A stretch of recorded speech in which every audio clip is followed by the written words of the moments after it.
லூக்கா 13ஆம் அதிகாரத்திலே ஒரு சம்பவம் ஆண்டவர் செய்கிறார்.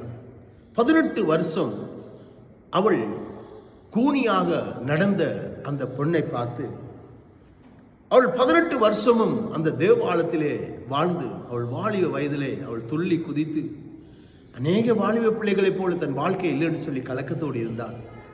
அவள் வாழ்க்கை முழுவதுமே அவள் கூனியாய் நான் வாழ்ந்துடுவேன் என்று சொல்லி அவளை பார்த்து அநேகர் கூனி கூனி என்று சொல்லியிருக்கலாம். அநேக ஜனங்களுக்கு அவள் ஏளனமாய் இருந்திருக்கலாம். ஆனால் அவளுக்கு ஒன்று தெரியும், நான் தேவனை தேடுகிற தேவனுடைய பிள்ளை.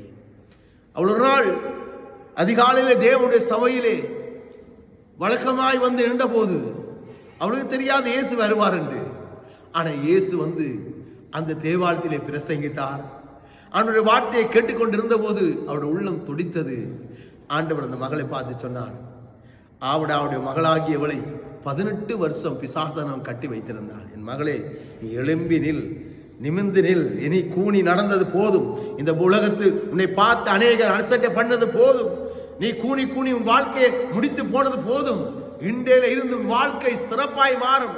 நீ எழும்பி நில் என்று சொன்ன போது அவள் எழும்பினாள், நின்றாள், தேவனை மகிமைப்படுத்தினாள். தேவ ஜனமே, இன்றைக்கு கூட வாழ்க்கையில பலவிதமான போராட்டங்கள், பிரச்சனைகள், முடியல இயலாதுன்னு சொல்லி என் வாழ்க்கை முடிந்து விட்டது சொல்லி கலக்கத்தோடு இருக்கிறீங்களா? பயப்படாதீங்க. கர்த்தர் சொல்றாரு, எழும்பினில், உன் பிரச்சனைகள் போராட்டங்கள் இந்த எழும்பினில், நான் உனக்கு உதவி செய்ய விரும்புகிறேன் சொல்றார். உன் கூனி போன வாழ்க்கை, புறக்கணிக்கப்பட்ட வாழ்க்கை தேவன் உனக்கு நன்மையாய் மாற்றி உன் வாழ்க்கையை செழிப்பாக மாற்றப்படும். நம்புறீங்களா? இன்றைக்கு உங்களோட வாழ்க்கை மாறும். இயேசுவின் நாமத்தில் ஆண்டவர், என் பிள்ளைகள் ஒவ்வொருவருடைய கூனி போன வாழ்க்கை, தோத்து போன வாழ்க்கை, இழந்து போன வாழ்க்கை திருப்பி கொடுக்கிறார். இயேசுவின் நாமத்தில் இந்த பிள்ளைகளை நீர் ஆசீர்வதித்து வழி நடத்துங்கப்பா. எல்லா வியாதிகளும் ஆண்டவரே இயேசுவின் நாமத்தில் அகன்று போகட்டுமா. உங்களுடைய அன்பு கரங்களுக்கு ஒப்பு கொடுத்து இயேசுவின் நாமத்திலே நான் ஜெபிக்கிறேன் தகப்பனே. ஆமென், ஆமென். தேவனோட வாழ்க்கையை மாற்றுவார். நம்புங்க, ஆண்டவர் உங்களை ஆசீர்வதிப்பார்.